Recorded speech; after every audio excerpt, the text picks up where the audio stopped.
Age of Ultron number 6 opens with Wolverine arriving in the past. There, he hopes to kill Hank Pym and thus prevent Ultron from ever being created. After arriving in the Savage Lands, he's surprised when Sue Storm de-stealths behind him. She knew what Wolverine was planning to do and followed him. Coincidentally, a younger-ish Nick Fury is visiting his secret bunker. While inside, Logan and Sue steal his ride. In the further future, Nick Fury and his team arrive intending to kill Ultron. They quickly realize that Sue Storm bailed on them at the last second, but continue their mission anyways. As they make their way towards New York, they see the future that Ultron has built. A swarm of Ultron bots suddenly attacks them. The team does their best to battle them back, but seem to be overwhelmed. We even see Captain America get his head blasted off. Back in the past, Logan and Sue arrive in New York. Hank Pym is in his lab analyzing Dragon Man. He's impressed by the creation and begins to find himself inspired. Wolverine enters and menacingly pops his claws. However, Pym is still a superhero in his own right and enlarges himself so he can fight back. Of course, Wolverine is still the best at what he does and gains the upper hand. Before he deals the death blow, a force field holds back his adamantium claws. Sue tells him that he can't do this. There has to be a line that they don't cross. But Wolverine reminds her of everything that has been lost, her teammates, friends, and children. She drops her force field and Wolverine kills Hank Pym. Well, I guess he did it. He killed him right away. This is definitely going to have some effects on the time stream. What are your thoughts? Yeah, I mean, a real big theme in this issue is the butterfly effect. So now we got to see what kind of ripples this change makes. And this is a pretty big change. Killing one of the Avengers is obviously going to have a lot of impact.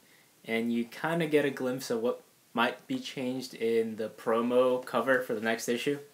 Yes, we get to see what appears to be the Avengers in this new timeline. Stephen Strange kind of looks the same. But Star-Lord is now on the Avengers, it looks like. The Thing has some dents in him.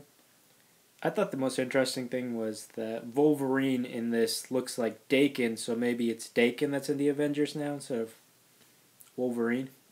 I don't necessarily think that's Daken. I think it's still Wolverine. But we get to see Captain Marvel, and it's kind of unclear who that is. I was thinking maybe Black Widow. It does look a bit like her. It's really hard to say. The only reason I think it might be would be the wristbands. The coolest person on this cover is definitely what appears to be Steve Rogers. He's still got the Captain America stuff, but he looks way more battle-tested now. Very Fury-esque. The bottom right is the one that really intrigues me, though. I'm not entirely sure whether it's Scott Summers or Cable. Yeah, you see both the visor and he's got the hand that is characteristic of Cable, so we can pretty safely say it looks like a Summers. With this change, I think what's going to happen is sort of a divergent timeline or divergent universe is sort of created where Hank Pym wasn't alive. And so you think there's going to be two separate universes now? Yeah. What if the Age of Ultron universe was the original universe to begin with, 616? What it reminds me of is like House of M, where Scarlet Witch essentially creates a divergent universe where mutant kind is one, and in that one, there was like a key thing that they had to do to make everything back to how it was. So maybe this has created a new universe, and there's this one key aspect that they could use to make it right back to where it was supposed to be. But another thing to keep in mind about House of M is even though they did attempt to set everything back to the way it was supposed to be, there's one minor tweak on it, the fact that all mutants except for like 150 were depowered. Yeah, so it's a way to cause a massive change in the Marvel Universe, like we've talked about, some sort of reset without not completely doing a reset. Right. One of the things I found the most interesting was the scene where Wolverine walks in on Hank Pym, and Hank Pym seems to be almost coming up with the idea to create Ultron. It was like in that exact moment he was inspired to create this perfect artificial intelligence. Yeah, that was a very cool scene for multiple reasons. One, I think that was the catalyst for Wolverine eventually having to kill Hank Pym. When he gets into that room, he sees that, oh man, it's kind of already too late. I've already seen him just come up with the idea. So if he would have got there, 20 minutes earlier, he could have talked him down, perhaps, or maybe he could have told him about something he's about to do, or I think it would have played out entirely differently if he hadn't walked in at that exact moment. So that's just incredibly unlucky or coincidental. It's incredibly coincidental that he shows up at the exact moment. But I was also a little disappointed that Wolverine came in and he kind of revealed himself first. I think he should have just gone all X-Force and, just stabbed him in the back without him even knowing. See, that's why I think that he came in with the idea of talking to him. Because he has so much experience with just killing people right off the bat. And he comes in and sort of does it in a way that gives him a chance. So I think he meant to come in and talk to him, reason with him. We should also take a look at the future where Nick Fury goes and we see what Ultron has created out of the world. Where it's just golden worlds and it looks very Ultron beautiful. bots everywhere. Yeah. I don't think it looks beautiful. I think it looks like a completely dystopian future. I thought it looked awesome. Iron Man agreed with me.